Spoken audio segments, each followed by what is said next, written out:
ಮನುಷ್ಯನ ದುಃಖದ ಬೀಜ ಎಲ್ಲೈತಂದ್ರ ಇಲ್ಲ ನಾವು ಬಾಳ ಹಿಂದಿಂದ ವಿಚಾರ ಮಾಡ್ತೀವಿ, ಇಲ್ಲ ಮುಂದಿಂದ ವಿಚಾರ ಮಾಡ್ತೀವಿ. ಮನುಷ್ಯನಿಗೆ ಭಯ ಮತ್ತು ಶೋಕ ಇವೆರಡು ಶಬ್ದ ಕೇಳಿರಿ ನೀವು. ಭಯ, ಶೋಕ. ಎಲ್ಲರಿಗೂ ಭಯ ಆಗೈತಿ, ಎಲ್ಲರಿಗೂ ಶೋಕ ಆಗೈತಿ. ಭಯ ಎಲ್ಲೈತಿ, ಶೋಕ ಎಲ್ಲೈತಿ ಅಂದ್ರ ಭಯ ಎಲ್ಲಾಗತ್ತಂದ್ರ ನಾಳೆಯ ಬಗ್ಗೆ ನಾವು ವಿಚಾರ ಮಾಡ್ತೀವಿ. ನಾಳೆ ನಾಡ್ದ ಮುಂದೆ ಏನಾಗುತ್ತೋ ಏನೋ ಗೊತ್ತಿಲ್ಲ ನಮಗ್. ಭಯ. ಮನುಷ್ಯ ಇವತ್ತಿದ್ದು ನಾಳಿನ ಬಗ್ಗೆ ವಿಚಾರ ಮಾಡ್ತಾನಲ್ಲ, ಭಯ ಆಗ್ತೈತಿ. ಹಿಂದ ನಿನ್ನೋ ಮೊನ್ನೋ 10 ವರ್ಷದಿಂದ ಯಾರೋ ಒಂದೇನೋ ಒಂದು ಶಬ್ದ ಅಂದಾರ ನಮಗ್. ಆ ಶಬ್ದ ಹಿಡ್ಕೊಂಡು ಇಂದು ವಿಚಾರ ಮಾಡಾಕತ್ತೀವಲ್ಲ, 10 ವರ್ಷ ಆಗೈತಿ, ಶಬ್ದ ಹೋಗ್ಯಾವ, ಅಂದವ್ರು ಹೋಗ್ಯಾರ. ಆದ್ರೆ ಇಂದ ತಲೆ ಕೂತ್ ಕಾಡಾಗ್ತೈತಲ್ಲ, ಇದರಿಂದ ದುಃಖ ಆಗ್ತೈತಿ, ಶೋಕ ಆಗ್ತೈತಿ. ನಿನ್ನೆಯೂ ಇಲ್ಲ, ನಾಳೆಯೂ ಇಲ್ಲ. ಯಾರೋ ಹಿಂದ ಅಂದಾರವ್ರು, ಅವ್ರ ಮನ್ಯಾಗ ಯಾರೋ ಒಂದೊಂದು ಶಬ್ದ ಅಂದಿರ್ತಾರೆ, ಏನೋ ಒಂದು ಶಬ್ದ ಅಂದಿರ್ತಾರೆ. ನೀವು ತಾಯಿ ಅಂದ್ರ ಈಗ ನಮ್ಮ ಅಣ್ಣನ ಹೆಣತಿ ಹಿಂಗ ಅಂದಿದ್ದಕ್ಕ ನಾ 10 ವರ್ಷ ಆತ್ ನೋಡ್ ತವ್ರ ಮನೆ ಹೊಸ್ತಲ ತೊಳ್ದಿಲ್ಲ. ಈಕ ಇಲ್ಲಿ ಕುಂತ ಅಂತಿರ್ತಾಳ, ನಾ 10 ವರ್ಷ ಆತ ತವ್ರ ಮನೆ ಹೊಸ್ತಲ ತೊಳ್ದಿಲ್ಲ ಅಂತ ಈಕ ಅಂತಿರ್ತಾಳ. ಅವ್ರು ಅಂತಿರ್ತಾರ, ಬಾಳ ಚಲೋ ಆತ 10 ಹೊಸ ಸೀರೆ ಉಳ್ದು ನಮ್ಮ ಅಂತ ಅವ್ರ ಅಂತಾರ.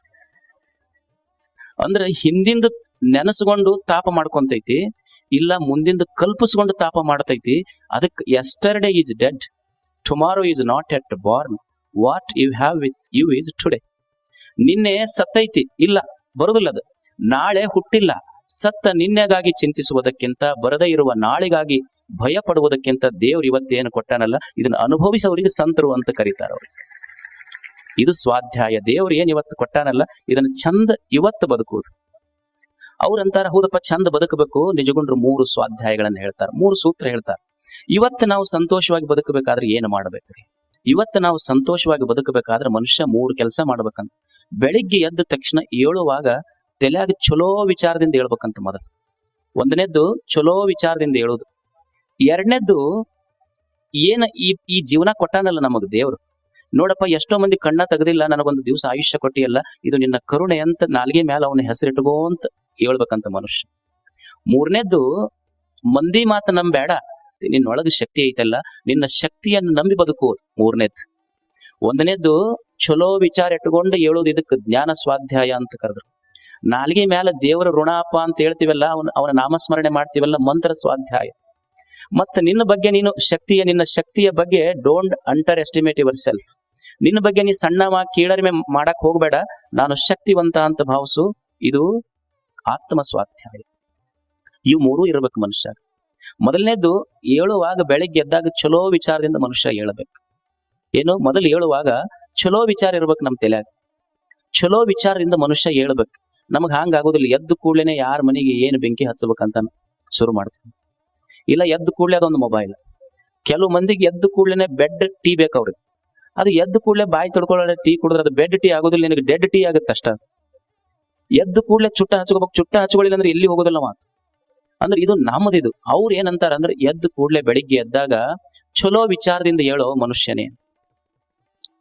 ಯಾರು ನಮ್ಮ ಮನೆಗೆ ಭಿಕ್ಷುಕರು ಬರ್ತಾರೆ, ಇಲ್ಲಿ ಬೆಳಿಗ್ಗೆ ಹುಡುಗರು, ಅವ್ರ ತಟ್ಟಿ ಹೆಂಗಿರ್ತೈತಿ? ಖಾಲಿ ತಟ್ಟಿ ಇರ್ತೈತಿ. ಯಾರು ಭಿಕ್ಷುಕರು ಅಂದ್ರ ಬೆಳಿಗ್ಗೆ ಎದ್ದಾಗ ಯಾರ ತಟ್ಟೆಯೊಳಗ ರೊಟ್ಟಿ ಇಲ್ಲ ಅವ್ರ ಭಿಕ್ಷುಕರಲ್ಲ. ಬೆಳಿಗ್ಗೆ ಎದ್ದಾಗ ಯಾರ ತಲೆಯಾಗ ಚಲೋ ವಿಚಾರ ಬಂದಿಲ್ಲ ಅವ್ರು ನಿಜವಾದ ಭಿಕ್ಷುಕರು.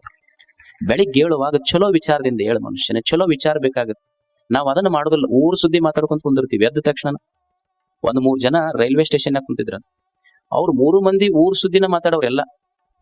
ಏನು ಟ್ರೈನ್ ಬಂದು ಬಿಟ್ಟತ್ ಟ್ರೈನ್ ಆಗಲಿ. ಅವಾಗ ಒಬ್ಬನಿಗೆ ಎಚ್ಚಾತು, ಟ್ರೈನ್ ಬಿಡಕತ್ತೈತಿ ನಡ್ರಿ ಅಂತ ಓಡಿದ್ರು 3. ಓಡಿ ಹತ್ತದ್ರು. ಕೊನೆಗೆ ಇಬ್ಬರಿಗೆ ಸಿಕ್ತದ ಟ್ರೈನ್, ಒಬ್ಬನಿಗೆ ಸಿಗ್ಲಿಲ್ಲ. ಇವ ಸ್ವಲ್ಪ ಅಲ್ಲೇ ಅಳ್ಕೊಂತ ನಿಂತ. ಅವ ಕೂಲಿಗಳಿರ್ತಾರಲ್ಲ, ಅವ ಬಂದ, ಯಾಕ್ರಿ ಯಾಕೆ ಅಳಕತ್ತೀರಿ? ಯಾಕೆ ಅಳ್ತೀರಿ ಬಿಡ್ರಿ, ಕೊನೆಗೆ ನಿಮ್ ಇಬ್ಬರು ಫ್ರೆಂಡ್ಸ್ಗಾರ ಸಿಕ್ತಲ್ ಟ್ರೈನ್, ಅವ್ರ ಹತ್ಕೊಂಡು ಹೋದ್ರಂತ. ಅವ ಅಂದ, ಇಲ್ಲೋ ಅವ್ರು ನನಗ್ ಕಳ್ಸಾಕ್ ಬಂದವ್ರು ಹೋಗ್ಬೇಕಾದದ್ ನಾನಂತ. ಕಳ್ಸಾಕ್ ಬಂದವ್ರು ಹತ್ಕೊಂಡು ಹೋಗ್ಯಾರ, ಹೋಗ್ಬೇಕಾದವನಿಗೆ ಸಿಗ್ಲಿಲ್ಲದ ಟ್ರೈನ್. ಅವಕರ ಗೊತ್ತಾಗಬಾರ್ದ ಇವನಿಗೆ ಹತ್ತಿಸ್ಬೇಕಂತ. ನಮ್ಮ ವಿಚಾರಗಳಲ್ಲಿ ಬೆಳಿಗ್ಗೆದ್ದು ಚಲೋ ವಿಚಾರ ಇರ್ಬೇಕು ತಲೆಯಾಗ. ಒಬ್ಬ ಸಾಮಾನ್ಯನಿಗೂ ಮತ್ತು ಸಂತನಿಗೂ ಏನು ವ್ಯತ್ಯಾಸ ಅಂದ್ರ, ನಮಗೇನು ಶಾಸ್ತ್ರ ಓದಿ ತಿಳ್ಕೊಬೇಕಂತಿಲ್ಲ. ಯಾರಿಗೆ ದೊಡ್ಡವ್ರು ಅನ್ಬೇಕು, ಯಾರಿಗೆ ಸಣ್ಣವ್ರು ಅನ್ಬೇಕಂದ್ರೆ ಶಾಸ್ತ್ರ ಬೇಕಿಲ್ಲ. ನಿಮಗೊಂದು ಸ್ಮಾಲ್ ಕ್ಲಾರಿಫಿಕೇಶನ್ ಕೊಡ್ತೀನಿ ಅಷ್ಟೇ. ಏನ್ರಿ ಹೆಂಗ್ ಡಿಫ್ರೆನ್ಸಿಯೇಟ್ ಹೆಂಗ್ ಮಾಡೋದು? ಇವ್ರು ದೊಡ್ಡವರು, ಇವ್ರು ಸಣ್ಣವರು, ಇವ್ರು ಸಂತರು, ಸಾಮಾನ್ಯರು ಅಂತ ಹೆಂಗ್ ಡಿಫ್ರೆನ್ಸಿಯೇಟ್ ಮಾಡೋದ್ರಿಗೆ ಗೊತ್ತ ಹಿಡಿಯೋದು ಹೆಂಗ ಅಂತ ತಿಳ್ಕೊಂಡ್ರ ಏನಿಲ್ಲ. ನಮ್ಮ ಕಾಲಾಗ ಬ್ರ್ಯಾಂಡೆಡ್ ಇರ್ತಾವ ಪಾದರಕ್ಷೆಗಳು. ಅವರು ಹಂಗಲ್ಲ. ಕಾಲಾಗ ಬ್ರ್ಯಾಂಡೆಡ್ ಹಾಕೊಂಡು ತಲಿ ಖಾಲಿ ಇರ್ತೈತಿ ನಮ್ದು. ಕಾಲಾಗ ಬ್ರ್ಯಾಂಡೆಡ್ ಪಾದರಕ್ಷೆ ಇರ್ತಾವ ನಮ್ಮ, ಅವ್ರಿಗೆ ತಲೆಯಾಗ ಬ್ರ್ಯಾಂಡೆಡ್ ವಿಚಾರಗಳಿರ್ತಾವ. ಅವ್ರು ದೊಡ್ಡವ್ರು ಆಗ್ತಾರ ಅಷ್ಟೇ. ನಮಗ್ ಕಾಲಾಗ ಬ್ರ್ಯಾಂಡೆಡ್ ಹಾಕೊಳಕ್ ವಿಚಾರ ಮಾಡಿವಿ, ಅವ್ರ ತಲೆಯಾಗ ಬ್ರ್ಯಾಂಡೆಡ್ ಇರ್ಬೇಕಂತ ಅಷ್ಟೆ. ಅದಕ್ಕೆ ಮನುಷ್ಯ ವಿಚಾರ ಮಾಡುವುದು ಇದು ಸ್ವಾಧ್ಯಾಯ. ಮೊದಲನೇದು ಎದ್ದ ತಕ್ಷಣ ಚಲೋ ವಿಚಾರಗಳಿಂದ ಹೇಳಪ್ಪ. ಎರಡನೇದ್ದೇನಂದ್ರ ಎದ್ದೆಲ್ಲ ಒಂದ್ ಸ್ವಲ್ಪ ವಿಚಾರ ಮಾಡು. ನಿನಗೆ ಯಾರು ಜನ್ಮ ಕೊಟ್ರಲ್ಲ, ನಿನಗೆ ಯಾರು ಕಣ್ಣು ತೆಗಿಸಿ ನಿನ್ನ ತಟ್ಟಿಯೊಳಗೆ ಅನ್ನ ಇಟ್ಟನಲ್ಲ, ಅವನದೊಂದ್ ಸ್ವಲ್ಪ ನಾಮಸ್ಮರಣೆ ಮಾಡು.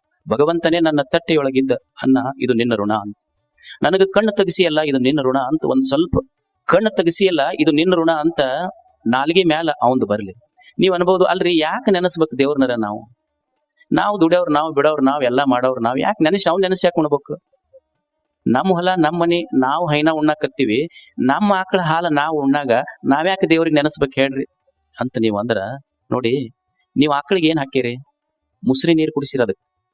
ಅಂದ್ರ ನಿಮ್ಮ ಮುಸ್ರಿ ನೀರು ಕುಡ್ದ ಆಕಳ ನಿಮಗ ಮುಸ್ರಿ ನೀರು ಕುಡಿಸಿರಿ, ಆದ್ರ ಮುಸ್ರಿ ನೀರು ಕುಡ್ದ ಆಕಳ ನೀವು ಆಕಳ ತಟ್ಟ್ಯಾಗ ಮುಸ್ರಿ ನೀರ್ ಹಾಕಿರಿ. ಮುಸ್ರಿ ನೀರು ಕುಡ್ದ ಮೇಲೆ ಆಕಳ ನಿಮ್ಮ ತಟ್ಟ್ಯಾಗ ಹಾಲು ಹಾಕುವಂಗ ಮಾಡ್ದವ್ ಯಾರಿದನ್ನ? ಅದಕ್ಕೆ ಅಕಸ್ಮಾತ್ ಆಕಳಿಗೆ ಹೇಳಿದ್ನಂದ್ರ ನೋಡ್ ಅವ್ರು ಬಹಳ ಮೋಸಗಾರ ಅದಾರ, ಅವ್ರು ನಿನಗ್ ಮುಸ್ರಿ ಹಾಕ್ಯಾರಲ್ಲ, ಅವ್ರದ್ದು ನಿಂದಕ್ಕೂ ಡಬಲ್ ಅವ್ರ ತಾಟ್ನ್ಯಾಗ ಹಾಕಂದಿದ್ರ ಸ್ವಲ್ಪ ವಿಚಾರ ಮಾಡ್ಬೇಕಲ್ಲ ಮನುಷ್ಯ. ಈಗ ನಿನ್ ಎದಿ ಐತಿ, ರಾತ್ರಿ ಮಕ್ಕೊಂಡಿ ರೆಸ್ಟ್ ಮಾಡಾಕತ್ತಿ, ಆದ್ರೂ ನಿನ್ ಎದಿ ಬಡಿಯಾಕತ್ತೈತೆಲ್ಲ, ಬಡಸ್ದವ್ ಯಾರಿದನ್ನ? ಅಕಸ್ಮಾತ್ ಅವ ರೆಸ್ಟ್ ಮಾಡ್ಯಾನಂತ ನಿನ್ ಎದಿನೂ ಅಕಸ್ಮಾತ್ ಬಡಿಯೋದ್ ಬಿಟ್ಟಿದ್ರ, I want to take rest, he will be rest in peace. Peace ಅನ್ನೋದು ಪೀಸ್ ಆಗಿ ಹೋಗಿತ್ತ. ಆಮೇಲೆ ನೀನು ಮಲ್ಕೊಂಡಾಗೂ ಸಹಿತ ನೀನು ಜೀವಂತ ಇರ್ಬೇಕಂತ ನಿನಗ್ ಗಾಳಿ ಹಾಕಕತ್ತನಲ್ಲ ದೇವ್ರ, ಮತ್ ಅವ್ನ್ ನೆನಸ್ಲಾರ್ದೆ ಉಂಡ್ರೆ ಹೆಂಗ ಹೇಳು? ನೀನು ಮಲ್ಕೊಂಡಾಗ ನಿನ್ನ ಹೃದಯ ಬಡಸಕಚ್ಚನಾತ. ಅಕಸ್ಮಾತ್ ನೀ ಹೆಂಗ್ ರೆಸ್ಟ್ ಮಾಡ್ಬೇಕಂತಿ ಹಂಗ ನಿನ್ನ ಹೃದಯವು ರೆಸ್ಟ್ ಮಾಡಿದ್ರ ಬೆಳಿಗ್ಗೆ ಮರುದಿವ್ಸ ಪೇಪರ್ನಾಗ ಏನ್ ಬರ್ತಿತ್ತು? ದುಃಖ ತಪ್ತ ಮಕ್ಕಳು ಇವರ ಸಾವಿಗೆ ನಾವು ವಿಷಾದಿಸುತ್ತೇವೆ, ಇವರ ಸಂಪತ್ತನ್ನು ಆಸ್ವಾದಿಸುತ್ತೇವೆ. ಬರೆದಿರೋದಿಲ್ಲ, ತಿಳ್ಕೊಬೇಕದನ್ನಷ್ಟೆ. ಇವರ ಸಾವಿಗೆ ವಿಷಾದಿಸುತ್ತೇವೆ ಅಂದ್ರ ಮುಂದೆ ಇವರು ಸಂಪತ್ತನ್ನು ಆಸ್ವಾದಿಸುತ್ತಾರೆ ಅಂತಾನ ಅರ್ಥದಷ್ಟೆ. ಇಟ್ಟವ್ ಯಾರಲ್ಲ, ಒಂದಿಷ್ಟು ಮನುಷ್ಯನಿಗೆ ಋಣ ಬೇಕಾಗ್ತೈತಿ. ಇಷ್ಟ ಋಣ ಇಲ್ಲದೆ ಬದುಕ್ಲಿಕ್ಕೆ ಆಗುದಿಲ್ಲ ಈ ಜಗತ್ತಿನಲ್ಲಿ. ಒಂದು ಹೂವ ಇರ್ತೈತಿ, ಎಲ್ಲೋ ಸಹ್ಯಾದ್ರಿಯ ಬೆಟ್ಟದಲ್ಲಿ ಬೆಳೆದ ಹೂವ, ಅದ್ರ ಮಗ್ಗಲು ಒಂದು 100 ಫೀಟ್ 50 ಫೀಟ್ ಎತ್ತರ ಒಂದು ಗಿಡ ಬೆಳೆದೈತಿ. ದೇವ್ರು ಒಂದು ಸಣ್ಣ ಬಳ್ಳಿ ಐತಿ, ಆ ಸಣ್ಣ ಬಳ್ಳಿಯಾಗೂ ಒಂದು ಹೂ ಬೆಳೆದೈತಿ. ದೇವ್ರು 100 ಫೀಟ್ ಎತ್ತರದ ಗಿಡಕ್ಕೆ ಎಷ್ಟು ಗಾಳಿ ನೀರು ಬೆಳಕು ಬೇಕೋ, ಇದು ಏನು ಸಣ್ಣದೈತಂತ ಲಕ್ಷ್ಯ ಮಾಡಿಲ್ಲ, ಅದಕ್ಕೂ ನೀರು ಗಾಳಿ ಕೊಟ್ಟು ಬೆಳಕು ಕೊಟ್ಟಾನತ್. ಆ ಹೂವ ಹೇಳ್ತೈತಿ ದೇವರಿಗೆ, ಭಗವಂತನೇ ನಿನ್ನ ಕರುಣೆ ಎಷ್ಟು ದೊಡ್ಡದಂದ್ರೆ 100 ಫೀಟ್ ಎತ್ತರ ಬೆಳೆದ ಗಿಡಕ್ಕೆ ಅಷ್ಟೇ ಅನ್ನ ನೀರು ಕೊಟ್ಟಿಲ್ಲ, ನನ್ನಂತ ಸಣ್ಣ ಬಳ್ಳಿಗೂ ಕರುಣೆ ಇಟ್ಟು ಬೆಳಕ ಗಾಳಿ ನೀರು ಕೊಟ್ಟಿಯಲ್ಲ, ನನ್ನಲ್ಲಿ ಕೊಡಾಕೇನಿಲ್ಲ. ಈ ಬಳ್ಳಿಯೊಳಗೊಂದು ಹೂವ ಬೆಳೆದೈತಲ್ಲ, ನೀ ಕೊಟ್ಟಿದ್ದಕ್ಕೆ ನನ್ನ ಹೃದಯವೇ ಹೂವಾಗಿ ಅರಳೈತಿ, ಇದು ನಿನಗೆ ಅರ್ಪಣೆ ಮಾಡ್ತೀನಿ ಅಂತ ಬಳ್ಳಿ ಹೇಳಿ.